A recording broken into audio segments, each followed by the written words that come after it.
எல்லாருக்கும் advance happy independence day. So இந்த independence டேல நான் ஃபஸ்ட்டு கேட்குறது, எல்லாரும் இண்டிபெண்ட்டாக இருக்கோமா? இல்லை. ஸோ இண்டிபெண்டன்ஸ்னால் என்ன? அதாவது நமக்கு கிடைக்க வேண்டியது கிடைக்கணும், நமக்கு வேண்டாங்கிறது நமக்கு கிடைக்கக்கூடாது. அதான் இண்டிபெண்டன்ஸ். சரிங்களா? இப்போ குழந்தைங்களுக்கே பார்த்தீங்கன்னா நமக்கு எல்லாம் ஃப்ரீடம் கொடுக்குறோமா? ஃப்ரீடம் கொடுக்கணும். நம்ம எப்படின்னா, நீ இதை படி, இதை தான் படிக்கணும் அப்படின்னு சொல்லாம நீங்கள் வந்துட்டு எல்லாமே கொண்டு போகணும் குழந்தைங்கிட்ட. இப்போ ஒழுக்கம், அப்புறம் ஸ்பிரிச்சுவலிசம், அப்புறம் படிப்பு, அப்புறம் ஒரு பக்கம் ஸ்போர்ட்ஸ், எல்லாமே கொடுங்க. குழந்தைங்க எல்லாமே படிக்கட்டும். எல்லாமே படிச்சுட்டு அவங்களுக்கு எது தேவையோ அதாவது இப்போ ஒவ்வொரு இதுலேயும் அவங்க எடுத்துக்கிட்டோம், ஒவ்வொரு பார்ட்லேயும் எடுத்துக்கிட்டு முக்கியமாக குழந்தைங்க ஸ்போர்ட்ஸ் கற்றுக் கொடுங்க. ஸ்போர்ட்ஸில் வந்துட்டு அவங்க இருந்தாங்கன்னா கண்டிப்பாக ஒழுக்கமாக இருப்பாங்க. ஸ்பிரிச்சுவலிசம் சொல்லிக் கொடுங்க. அப்புறம் வந்துட்டு அவங்களுக்கு ஹெல்த் சொல்லிக் கொடுங்க. முக்கியமாக குழந்தைங்க வந்து நல்லா ஊட்டச்சத்தான பொருள் சாப்பிடணும்னு சொல்லிக் கொடுங்க. இப்போ நீங்கள் இப்போ ஒரு 10 இயர்ஸ்க்கு முன்னாடி இப்போ கார்ட்டூன் எத்தனை பேர் பார்த்துருக்கீங்க? சின்ன வயசில் என்னென்ன பார்த்துருக்கீங்க? டாம் அண்ட் ஜெரி, பாப்பாய் பார்த்துருக்கீங்க. இப்போ என்ன பார்க்குறாங்க? சோட்டா பீம், அப்புறம் பேர் என்ன, சின்சான். இது உங்களுக்கு சோட்டா பீம் எனர்ஜி வர்றதுக்கு என்ன சாப்பிடுவாரு? லட்டு. பாப்பாய் எனர்ஜி வர்றதுக்கு என்ன சாப்பிடுவாரு? அவ்வளோதான். நமக்கு கற்றுக் கொடுத்தது எனர்ஜி வேணும்னா கீரை சாப்பிடுங்கன்னு சொல்லி கொடுத்தாங்க. அவங்களுக்கு அந்த ஆர்டிஃபிஷியல் ஸ்வீட் இருக்கிற அந்த சர்க்கரை இருக்கிற லட்டு சாப்பிடுங்கன்னு சொல்லி கொடுக்குறாங்க. ஸோ லட்டு சாப்பிட்டா என்ன ஆகும்? ஆட்டோமேட்டிக்காக சுகர் வரும், அப்புறம் ஹார்ட் டிசீஸ் வரும், அப்புறம் லிவர் ப்ராப்ளம் வரும். ஸோ இந்த மாதிரி எல்லாமே வரும். இப்போ இதை நான் தப்பு சொல்லலை, என்னன்னா குழந்தைங்க இது கொடுத்தா தான் பார்க்குறாங்க அப்படின்னு. அப்புறம் மேடம் நல்லா சொன்னாங்க, இந்த டெக்னாலஜி வளருது, டெக்னாலஜி வந்துட்டு பார்த்து யூஸ் பண்ணணும் அப்படின்னு. டெக்னாலஜி ஒரு பக்கம் வளர்ந்தாலும் இன்னொரு பக்கம் பார்த்தோம்னா நமக்கு அந்த நியூஸ்லேயே பார்க்குறோம், சில பிளேசஸில் பார்த்தீங்கன்னா சில ப்ராப்ளம்ஸ் மாதிரிலாம் நடக்குது. ஸோ அதுக்கு என்ன காரணம்னு நினைக்கிறீங்க? இப்போ திருப்பூரில் ஒன்று நடந்துச்சு. ஸோ இந்த மாதிரி இஷ்யூஸ் நடக்குதுல்ல, இதுக்கு என்ன காரணம்? அவங்க வீட்டில் எப்படி சொல்லி கொடுத்தாங்கிறது. சரிங்களா? இப்போ வீட்டில் என்ன நம்ம சொல்லி கொடுக்குறோமோ அதுதான் குழந்தைங்க கற்றுக்குவாங்க. இப்போ ஒரு படத்தில் பார்த்துட்டிங்கன்னா சூர்யாவோட ஒரு படம், அதில் வந்துட்டு குழந்தைங்க கெட்ட வார்த்தை பேசலை, கேட்ட வார்த்தையை பேசுகிறாங்க. ஸோ நம்ம வீட்டில் என்ன சொல்லி கொடுக்குறோமோ அதுதான் குழந்தைங்க கிராஸ் பண்ணும். இப்போ நீங்கள் ஒரு ஹீரோ, இப்போ ஒரு பெரிய ஹீரோ நடிக்கிறாருன்னா, காப்பு போட்டிருக்காருன்னா பசங்க காப்பு வாங்குவாங்க. இப்போ அந்த ஹீரோயினோ இல்லை ஏதோ ஒரு நல்ல ட்ரெஸ் போட்டிருந்தாங்கன்னா அதே மாதிரி ட்ரெஸ் வேணும் அப்படின்னு கேட்பாங்க. ஸோ அவங்க ஒரு ஹீரோவா பார்க்குற மெட்டீரியல் வந்துட்டு என்ன ஃபாலோ பண்ணுறாங்களோ அதை தான் வந்து கிராஸ் பண்ணிக்கிறாங்க. இப்போ ஏதோ வில்லன் வந்து பண்ணுறதுலாம் யாரும் ஃபாலோ பண்ணுறது இல்லை. ஸோ நீங்கள் வந்து உங்க குழந்தைங்க ஹீரோவா இருங்க. ஸோ நீங்கள் என்ன பேசுறீங்களோ இல்லை நீங்கள் ஃபேமிலியில் எப்படி இருக்கீங்களோ அந்த மாதிரி தான் உங்கள் குழந்தைங்களும் இருக்கும். சரிங்களா? இப்போ அடுத்து வந்துட்டு நான் கொஞ்சம் அந்த ஃபுட்டு இது ரிலேட்டடாக பேசுகிறேன். எத்தனை பேர் காலையில் பிரேக்ஃபாஸ்ட் ஸ்கிப் பண்ணுறீங்க? குழந்தைங்களுக்கு, நீங்களும் சரி குழந்தைங்களும் சரி, பிரேக்ஃபாஸ்ட் யாரும் ஸ்கிப் பண்ணுறது இல்லையா? சரி, பிரேக்ஃபாஸ்ட் வந்துட்டு யாரும் ஸ்கிப் பண்ணக்கூடாது. ஏன்னா அன்னையோட எனர்ஜி பார்த்தோம்னா நம்ம பிரேக்ஃபாஸ்ட் தான் கிடைக்குது. பிரேக்ஃபாஸ்ட்டில் வந்துட்டு கண்டிப்பாக புரதச்சத்து இருக்கும், அதாவது ப்ரோட்டீன் எப்படி கிடைக்கும்? எக்ஸ் இருக்குது, அப்புறம் தால் இருக்குது, அப்புறம் மீட் இருக்குது, அப்புறம் பார்த்துட்டிங்கன்னா உங்களுக்கு வெஜிடேரியன் சோர்ஸ்லேயே பார்த்தோம்னா நமக்கு அந்த சென்னா இருக்குது, அப்புறம் பட்டாணி, சோயா, பன்னீர். இப்போ பற்றி பேசுகிறாங்கன்னா பன்னீரே கிடையாது. வேறு நிறையா வெஜிடேரியன் சோர்ஸ்லேயும் நீங்கள் வெஜிடேரியனாக இருந்தாலும் சரி, நான் வெஜிடேரியனாக இருந்தாலும் சரி, எல்லாமே இருக்குது. ஆனால் கண்டிப்பாக வெஜிடேரியனும் நான் வெஜிடேரியனும் கண்டிப்பாக முட்டை சாப்பிடணும். இப்போ முட்டை வந்துட்டு இப்போ வெஜிடேரியன் சோர்ஸில் நான் வெஜிடேரியன் சோர்ஸில் வராது. சரிங்களா? முட்டை கண்டிப்பாக கொடுங்க. முட்டையில பார்த்தோம்னா நம்ம குழந்தைங்களுக்கு தேவையான ப்ரோட்டீன்ஸ், அதாவது நம்ம டைஜஸ்ட் பண்ணக்கூடிய ப்ரோட்டீன்ஸ் வந்துட்டு நிறையாவே இருக்குது. அப்புறம் நல்லா சூ பண்ணி சாப்பிட கற்றுக்கொடுங்க. இப்போ நல்லா மென்று சாப்பிட்டாதான் அந்த உமிழ்நீர் கூட அந்த உணவு கலந்து உங்களோட வயிற்றுல அமிலத்தை சுரக்கும், அதாவது ஆசிட் ப்ரொடக்ஷன் ஜாஸ்தியாக இருக்கும். ஸோ அதனால நல்ல உணவை வந்து நல்லா மென்று சாப்பிடணும். அதாவது நல்லா டபக்குன்னு சாப்பிட்டுட்டு நம்ம வேலைக்கு போகிறதா இருந்தாலும் சரி, அதுதான் குழந்தைங்க பார்ப்பாங்க. அப்பா வேகமாக சாப்பிட்டு போகிறாரு, அம்மா வேகமாக சாப்பிட்டு வேலைக்கு போகிறாங்க, அதே மாதிரி தான் குழந்தைங்களும் வேகமாக சாப்பிட்றாங்க. இப்போ அப்பா அம்மா வந்து சீக்கிரம் சாப்பிட்றது பார்த்தா குழந்தைங்களும் வந்துட்டு சரி நம்ம என்ன இவ்வளோ லேட்டாக சாப்பிட்றோம், அதாவது சின்ன வயசுல விடுங்க, ஒரு ஒரு 5 வயசு 6 வயசு கடந்ததுக்கு அப்புறம் வேக வேகமாக சாப்பிடுவாங்க. ஸோ அதனால மெதுவாக ஒவ்வொரு ஃபுட்டும் மென்று சாப்பிட கற்றுக் கொடுங்க. அப்புறம் வந்துட்டு குழந்தைங்களுக்கு வந்துட்டு நல்ல ஒரு மேடம் சொன்ன மாதிரி நல்ல ஒரு அதாவது ஸ்க்ரீன் டைம், அதாவது உங்களுக்கு டிவிலையும் சரி ஃபோன்லேயும் சரி நல்ல விஷயத்தை கற்றுக் கொடுங்க. இப்போ நல்ல விஷயத்தை கற்றுக் கொடுக்குறவங்க பார்த்தோம்னா அவங்க ரீச்காக சில நெகட்டிவ் திங்ஸை வந்துட்டு உள்ள சொல்கிற மாதிரி தான் இப்போ இருக்கு. ஸோ அதனால எவ்வளோ நல்லதை சொல்லி தர முடியுமோ இல்லை நீங்களே கூட சொல்லிக் கொடுங்க. இன்னொன்று முக்கியமானது குழந்தைங்க கூட டைம் ஸ்பெண்ட் பண்ணுங்க. இப்போ எனக்கு வேலை இருக்கு, நான் அப்புறம் பார்க்குறேன், அப்புறம் பேசுகிறேன் அப்படின்னு சொன்னாங்க. நைட்டு சாப்பிட்டு முடிச்சதுக்கு அப்புறம் டின்னருக்கு முடிச்சுட்டு ஒரு அரை மணி நேரம் ஒரு சின்ன ஒரு வாக், உங்கள் வீட்டு பக்கத்துலேயும் சரி இல்லை மொட்டை மாடியிலையும் சரி ஒரு சின்ன வாக் மாதிரி போயிட்டு குழந்தைங்களுக்கு அன்னைக்கு என்ன நடந்துச்சுன்னு கேளுங்க. அவங்கள ஷேர் பண்ணுவீங்க. அவங்க என்ன சொல்கிறாங்கன்னு அவங்க அவங்க இதெல்லாம் தப்பு அப்படின்னு சொல்கிறத விட இது வந்துட்டு இப்படி பண்ணக்கூடாது அப்படி சொல்லுங்க. இது தப்பு, இது நீ பண்ணக்கூடாது அப்படி சொல்கிறத விட இது நீ பண்ணக்கூடாது, இப்படி பண்ணியிருக்கலாம்.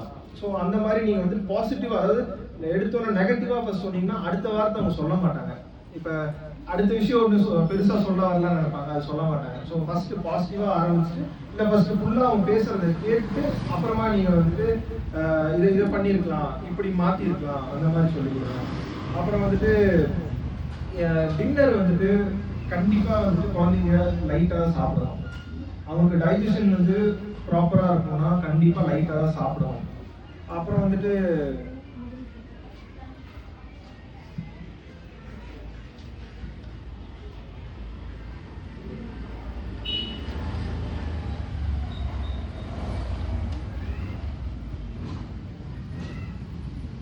குழந்தைங்க கீழே தடுக்கி விழுந்தா என்ன பண்ணுவோம்? நிறைய அடிப்போம்.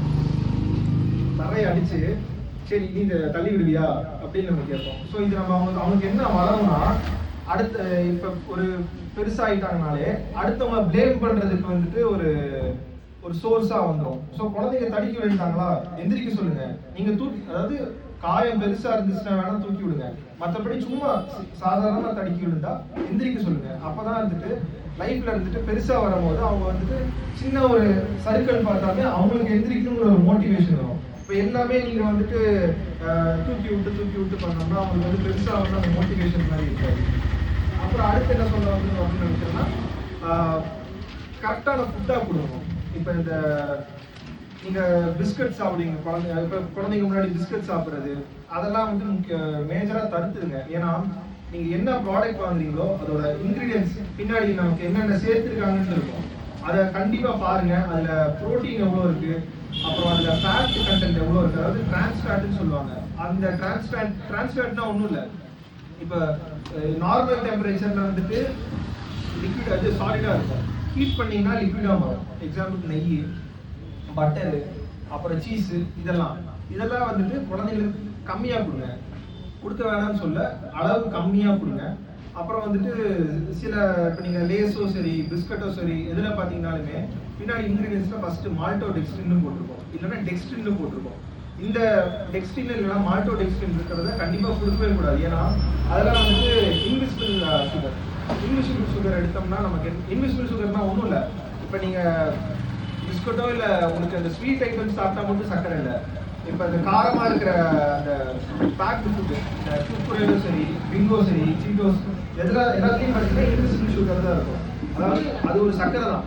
அது நம்மளோட கல்லீரலில் வந்து கலந்து அதுவே நமக்கு வந்துட்டு சுகரு, அப்புறம் கார்டியோவாஸ்குலர் டிசீஸு, அப்புறம் அந்த இதய சம்பந்தமான பிரச்சனை, இந்த மாதிரி பிரச்சனையெல்லாம் கொண்டு வரும். ஸோ எது குழந்தைங்களுக்காகவும் சரி உங்களுக்காகவும் சரி எது வாங்கினாலும் பின்னாடி இருக்கிற லேபிள் படிச்சுட்டு வாங்க. அதில் எக்ஸ்பைரி டேட் முக்கியமாக பார்த்து வாங்க. ஏன்னா இப்போ நிறைய ஆன்லைன்லேயே பார்த்துக்கிட்டீங்கன்னா இந்த செல்ஃபோடையும் சரி நிறைய அதில் பார்த்தேன் எக்ஸ்பைரி டேட் தாண்டி தான் வருது. அது நம்ம கம்ப்ளைண்ட் ரைஸ் பண்ண வேண்டியதாக இருக்குது. மேக்ஸிமம் பின்னாடி எல்லாம் படிச்சுட்டு குழந்தைங்களுக்கு வாங்கி கொடுங்க. அப்புறம் குழந்தைங்க நல்லா விளையாடணும் என்ன கேட்டிங்கன்னா. ஏன்னா விளையாண்டா அவங்களோட ஃபிசிக்கல் ஒர்க் அப்புறம் எனர்ஜிலாம் வந்துட்டு அதாவது வேஸ்ட் ஆகும் எனர்ஜி வேஸ்ட் ஆகணும். அப்போ தான் அவங்க என்ன பண்ணுவாங்க, ஃபுட் எக்ஸ்ட்ரா சாப்பிடுவாங்க. நான் சொன்ன புரதச்சத்து அதிகமாக சாப்பிடுவாங்க. ஸோ இதெல்லாம் சாப்பிட்டா தான் அவங்களுக்கு வந்துட்டு இந்த நோய் எதிர்ப்பு சக்தி ஒரு சோர்ஸ் அவங்களுக்கு கிடைக்கும். இப்போ நிறைய பேர் சீக்கிரம் அந்த சளி, இந்த மழை காலம் ஆரம்பிச்சிருச்சுன்னா சீக்கிரம் சளி பிடிச்சிரும் சில குழந்தைங்களுக்கு. அப்புறம் சில ஊட்டி மாதிரி போயிட்டோம்னா சீக்கிரம் சளி பிடிச்சிரும். ஸோ இந்த மாதிரி இதெல்லாம் தவிர்க்கணும்னா கண்டிப்பாக உங்களுக்கு வந்துட்டு நல்ல ப்ரோட்டீன் தேவை. அதை விட முக்கியமாக விடிய காலையில், அதாவது 6:30 மணிலேருந்து 8:30 மணிக்குள்ளே இருக்கிற வெயிலில் வந்து குழந்தைங்கள ஒரு வாக், இல்லைன்னா குழந்தைங்கள நிற்க வைக்கணும் கண்டிப்பாக. ஏன்னா அந்த வெயில் நம்ம உடம்புல படுறது மூலமாக நம்ம உடம்பு வந்து வைட்டமின் D3 வந்து சுரக்குது. அந்த வைட்டமின் D3 பார்த்தீங்கன்னா இப்போ நிறைய பேருக்கு பார்த்தீங்கன்னா வயசானவங்களுக்கு கால் இப்படி வளைஞ்சிருக்கும், மூட்டி தேய்மானம் வந்து கால் வளைஞ்சிரும். அந்த வளைஞ்சிருக்கிறதுக்கு காரணம் வந்து பார்த்தீங்கன்னா வைட்டமின் D குறைபாடுனால. அப்புறம் இப்போ சில பேர் தூங்கி எந்திரிக்கும் போது ஐயோ இன்னைக்கு எந்திரிக்கணுமா, வேலைக்கு போகணுமா அப்படின்னு ஒரு தாட் வருது. அதாவது கம்பெனி ஸ்ட்ரெஸ், அதை ஒர்க் ஸ்ட்ரெஸ் அதை விட்டுருங்க. மற்ற நார்மல் இதுலேயே இன்னைக்கு எந்திரிக்கணுமா, இன்னைக்கு போய் இந்த வேலையை செய்யணுமா, சமைக்கணுமா அப்படின்னு இருந்தா உங்களோட வைட்டமின் D கண்டிப்பாக செக் பண்ணி பாருங்க. ஏன்னா நம்ம பாடி டயர்ட், அதாவது வைட்டமின் D கம்மியாக இருந்துச்சுன்னா நம்ம பாடி முடக்கி போடுறோம், சரிங்களா? அதனால முக்கியமாக வைட்டமின் D3 நம்ம உடம்புக்கு தேவை. அப்புறம் சில, அதாவது கரெக்டான அதாவது கரெக்டான மாவு சத்து. இப்போ இந்த சிறுதானியம் சொல்லுவாங்க, மில்லட்ஸ். ஸோ சிறுதானியத்தை வந்துட்டு குழந்தைங்களுக்கு கரெக்டாக கொடுங்க. இப்போ ஏன்னா சில பேர் வந்துட்டு இந்த ராகி களி இதை பார்த்தாலே வந்து வெறுத்துருவாங்க, பாருங்க இதா வேணாம் இருக்கு அப்படின்பாங்க. அதை வந்து எப்படி மாற்றி கொடுக்கலாம்? இப்போ கருப்பு கவனி அரிசியாக எடுத்துக்கோங்க, அதை வந்து நீங்கள் சாப்பாடாக கொடுத்தீங்கன்னா யாரும் அவ்வளோக்கா சாப்பிட மாட்டாங்க, டேஸ்ட் இல்லை, சப்பையாக இருக்குது அப்படின்னு. அதை வந்துட்டு கஞ்சி மாதிரி இப்போ நல்லா கொடைய விட்டு அது கூட கொஞ்சம் நாட்டு சர்க்கரையோ சரி, இல்லை இப்போ பனை வெல்லமோ சரி போட்டுட்டு அது கூட கொஞ்சம் தேங்காய் துருவி கொடுத்துட்டிங்கன்னா அது ஒரு பாயசமாக இருக்கும், குழந்தைங்க ஈஸியாக சாப்பிடுவாங்க. அப்புறம் நீங்கள் அதையே நல்லா ட்ரை ரோஸ்ட் பண்ணி அரைச்சி அதே நாட்டு சர்க்கரை, கொஞ்சம் நெய், அப்புறம் வந்துட்டு கொஞ்சம் ட்ரை ஃப்ரூட்ஸ் இதெல்லாம் நீங்கள் மிக்ஸ் பண்ணி உருண்டை பிடிச்சி கொடுத்தீங்கன்னா அது லட்டாக சாப்பிடலாம். அந்த லட்டு சாப்பிடலாம். இந்த லட்டு தான் அதிகமாக அந்த மஞ்சள் கலர்லேயும் சரி ஆரஞ்சு கலர்லேயும் இருக்க லட்டு தான் அதிகமாக சாப்பிடக்கூடாது குழந்தைங்க. அடுத்து பார்த்தோம்னா உங்களுக்கு நொறுக்கு தீனி எத்தனை குழந்தைக்கு கொடுக்குறீங்க? எல்லா குழந்தைகளும் கொடுக்குறீங்களா? அதாவது அவங்களோட டேஸ்ட்டுக்கு கொஞ்சம் கொடுங்க. இப்போ வாரத்தில் ஒரு 2 நாள் கொஞ்சமாக ஒவ்வொரு பிளேட்டில் கொடுங்க. மற்றபடி அதை ரெகுலராக பண்ண வேண்டாம். இப்போ குழந்தைங்க அடம் பிடிக்கிறாங்க, அழுகுறாங்கன்னா டக்குனு பிஸ்கட் பாக்கெட்டை கொடுத்துட்டு சரி அமைதியாக உட்காந்துக்க அப்படின்பாங்க. அந்த மாதிரி அந்த இது பண்ணாமல் நீங்கள் குழந்தைங்களோட டைம் ஸ்பெண்ட் பண்ண பாருங்க. அப்படி ஸ்பெண்ட் பண்ண முடியலன்னா வேற எதுலையா அவங்களை என்கேஜ் பண்ணி விடுங்க. அப்புறம் இன்னொன்று என்னன்னா ஃபோன், அவங்க மேடம் சொன்ன மாதிரி தான் ஃபோன் வந்துட்டு இப்போ அதே மாதிரி அடம் பிடிக்கிறாங்கன்னு சொல்லி ஃபோனில் ஏதோ வீடியோ போட்டு காட்டுறது, அப்புறம் அடம் பிடிக்கிறாங்கன்னு சொல்லி ஃபோன் கொடுக்கறது, அந்த இதை மேக்ஸிமம் தவிர்த்துருங்க. அதுக்கு பதிலாக வேற நிறையாவே இருக்கு. போய் விளையாட விடுங்க, வெளியே ஏதாவது ஸ்போர்ட்ஸ் அகாடமியில் சேர்த்து விடுங்க, இல்லை வேற ஏதாவது ஒரு கிளாஸ். இப்போ அவங்களோட ஸ்கில்ஸ் டெவலப் பண்ணுறதுக்கு முக்கியமாக அந்த கீபோர்டு, அப்புறம் நம்ம ட்ரெடிஷ்னல் பழக்கமான அந்த சிலம்பம், அப்புறம் கலரி, அப்புறம் நிறைய மார்ஷியல் ஆர்ட்ஸ், கராத்தே, குங்ஃபு, இந்த மாதிரி இதில் கொஞ்சம் இன்வால்வ் பண்ணுங்க குழந்தைங்களுக்கு. அவங்களுக்கு பிடிச்சதுன்னா அவங்க கண்டினியூ பண்ணிட்டோம், பிடிக்கலன்னா வேற மாற்றி கொடுத்துடலாம். ஸோ மேக்ஸிமம் அவங்க வந்து அதாவது டிவி பொழுதுபோக்கு இருக்கலாம், ஆனால் பொழுதுபோக்கு மட்டுமே இருக்கக்கூடாது. ஸோ அதுக்கு கரெக்டாக அவங்களுக்கு ஒரு நீங்கள் வந்து பின்னாடியே தள்ளிகிட்டே போங்கன்னு சொல்ல, அவங்களுக்கு இதுதான் வழி அப்படின்னு காட்டுங்க. அவங்களுக்கு பிடிச்சிருந்தா அவங்க போட்டோம், பிடிக்கலையா வேற அவங்களுக்கு மாற்றி கொடுங்க, அந்த டைரக்ஷனில் போட்டு, சரிங்களா? ஸோ இதுதான் நான் பேசணும்னு வந்தது. ஸோ எனக்கு வாய்ப்பளித்த ஜுமா ப்ரீ ஸ்கூலில் அவங்களுக்கு ரொம்ப thanks. Thank you, Dr. Divya Sarthi, for your encouraging and thoughtful words.